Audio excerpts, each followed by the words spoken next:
next speaker, I think, is the University of Rochester mission statement in a human package. She works at the Warner School of Education, so she's got Learn covered. She has discovered new ways of teaching science to marginalized students that helps heal some of the gaps in their educational opportunities. Her creation, the Get Real Science program, has taken off in the Rochester community, and it's truly making the world ever better. So please join me in welcoming April Luehmann to the Mel Talk stage.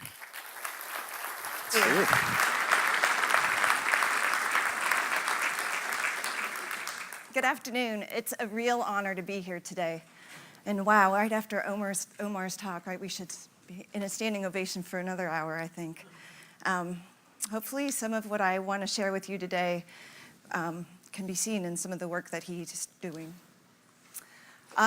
Today I would like to share some ideas with you about what it means to get real, how important it is to get real in the work that we're doing if we really want to make a difference. And I want to give you some powerful ideas of what that getting real could look like. First, I need to start by outlining a sort of fundamental principle about learning that'll undergird all the things I say. So learning is situated. It happens in particular places and spaces. It happens with particular people using particular tools for particular purposes within particular cultures. And all of those particularities, they aren't just backdrop for what's going to happen, like a set is for a play. They actually define, shape, determine the learning that happens. These settings, these people, these norms of participation. So if we're going to nurture learning and make a difference, it's important to think about those things. So we're going to start with settings. What would it look like if people were fully involved and fully invested in the messiness of their work? A little indulgence, I'm going to take you back to my childhood. When I started school, I attended a 2-room schoolhouse in a town of 295 people. My dad was the principal, and he taught the upper grades. In the basement of the school was a bowling alley, and at the end of the bowling alley was a bench. And it was the job of the principal's kids to sit on that bench, reset the pins, and send the balls back when the adults bowled. Similar to that, on days off of school, or on weekends, or any random Thursday nights when the doorbell rang, we were called to work again, setting up chairs for people's weddings, distributing mailings. I don't even know if you know what that picture in the top right is, but it's a mimeograph machine, right, to make copies.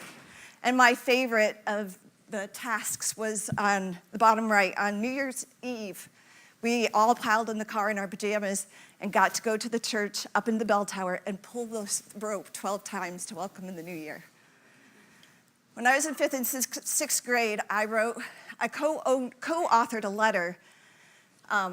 So in 5th and 6th grade, I was one of 3 girls in a class of 16, and we co-authored a letter that I clearly wrote. It started, "Dear Dad, we, the girls of the 5th and 6th grade class, protest the way girls are being treated in this school. You see, only boys were dismissed from class to get the kickballs off the roof, and that is just not fair. My dad changed his ways." I often wondered why I felt empowered to write such a letter. There was no talk of social activism in my tiny little farm town. So where did I get that idea? I believe the school was in part mine, because my dad had insisted that we engage in the full messiness of that ministry. I, in turn, owned that school. Now I run a program at the University of Rochester called Get Real Science. It's in its 15th year. It's a teacher education program designed to nurture professional identities of secondary science teachers as social justice agents of change. We do this by giving teachers many, many practice opportunities to do the change they want to see in science education. And each of these opportunities are situated in real contexts, with real kids, doing real science with a real purpose. One of the people I love and admire, whose work I admire, is Naila Nasir. And this work is her work. She studies the learning affordances that are available in authentic, rich settings versus those that we often give to our kids in schools. And you can see that the things that these are learning affordances that were given to teen boys playing basketball when they were doing statistics in service of the game and the decisions of the game, right? They have access in authentic settings to more activity, more agency, held accountable. They have access to expertise and feedback and recognition for what they do. Our master's students get to do the same thing with me as we run an after-school science club every year at East High School. Together, they recruit and facilitate a lab team of 5 to 10 kids over the course of a long-term science or engineering challenge that is interesting and relevant to kids. They study things like, what's the chemistry of the ideal chocolate chip cookie? How many windmills would it take to power our school? What's the science of teen depression? Beyond pedagogy or learning to teach, my master's students have to call families, they carry snacks, they have to negotiate bus passes, they orchestrate a community-wide showcase for the kids. For many of my students, the messiness of science stars is where ownership over urban education is born. The second idea I would like to share with you is that getting real to make a difference is peopled work. So being a paper carrier when I was a teen actually laid the foundation for me to start to get my head around the complexity of that concept. Getting real to make a difference is people work. You see, I had to go collect $2.85 from each of my 65 customers at the end of every month. It became amazingly clear to me how varied everybody's stories are, as well as their needs, even of a paper carrier. One woman in particular, when I would knock on her door, she would bring me all her money and hand it to me and trust that I would take $2.85 because she was mostly blind. These and many other experiences set me up to hear a challenge that I would later hear at academia from a senior anthropologist named Fred Erickson. Are you guys all ready for our paradigm shift? Ready? People make sense. And our job as researchers or as people who want to make a difference is to understand the sense they're making. People make sense. How would that change the way we heard a teenager's outburst in class when she said, "You suck"?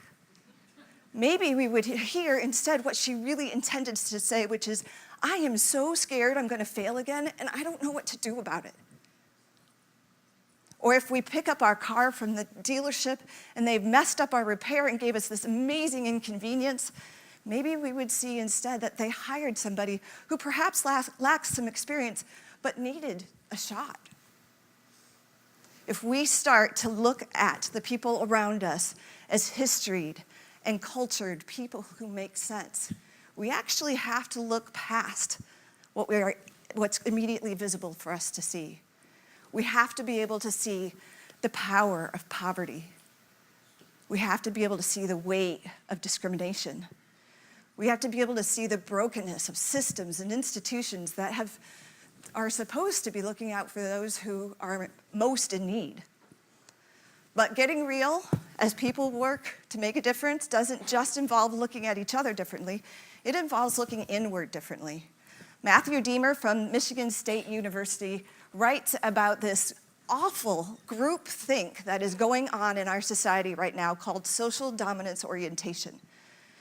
People think this is a sort of a way of looking at life where the myth of meritocracy, we get what we deserve. Social Darwinism, those who are most fit are the ones who are successful. Therefore, if you're not very successful, you're just not fit. Or the world is unfair, or people of color are less in some way.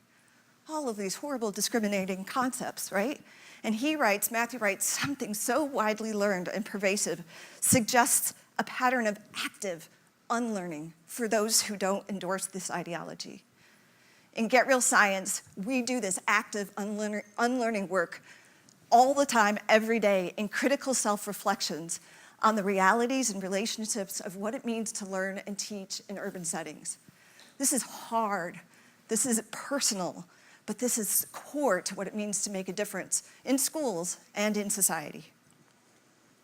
Lastly, getting real means thinking about what it means to lead differently. As when you lead in certain ways, different voices get heard or different voices get silenced.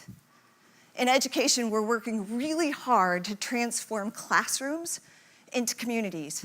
And communities not just where kids' ideas are heard or valued, but where kids' ideas actually define the trajectory of our unit, define the trajectory of our learning. And in these communities, the teachers are at the elbows of the kids, participating as learning members in the community. Now, we all of us here, are teachers in some way, right? Think about where you're a teacher, whether it's being a parent, whether it's teaching people at your work how to do something, leading a team maybe at your work. How might this look different if we created collaborative spaces that truly invited critical discourse and critical questioning? Please ponder with me the power of the implications of this quote. I just love it. Horizontal relationships enable participants to escape the roles and rules that normalize or even oppress them in other social spaces. Here's the best part: to disclose their individuality and begin something new. How do we level our groupings so we can hear all voices? In Get Real Science, we have a saying that says, "Go team, go." It's sort of like our mantra. We end almost every email with it, every meeting with it. We end texts with it, GTG. And when we write it, we're saying a number of complementary things. We're saying we share a mission and vision together, that science education can be socially just. We say it to say, hey, you totally got this. Or we say it to say, you're important to this work. And sometimes we say it to say, we got this, we're gonna do this. This vision of team has energy and it has inertia. And it checks us on our daily decisions about whether we're keeping our real, true, we're walking our walk, right? This level of transparency and sincerity is necessary if you're gonna invite diverse participation that's really gonna make a difference. Here's the thing though, maybe you shouldn't tell my graduate students where that saying came from, because Go Team Go is actually something I read on a poster 10 years ago, in which Miss Piggy was dressed in a cheerleading costume. And the real sign says, "Go team, go, or I'll break all your arms." Getting real is core to realizing change in schools and in society. It is messy, it is peopled, and it requires different ways of relating.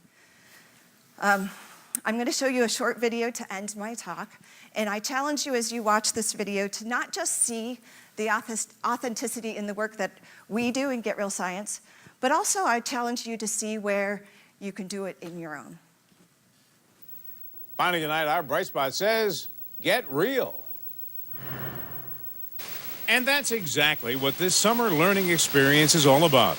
Teaming up graduate students from the U of R's Warner School with middle school students from the Freedom School to determine why Ontario Beach is often closed to swimmers. We're using bags to collect algae, a secuscope to see how deep it is, the algae is.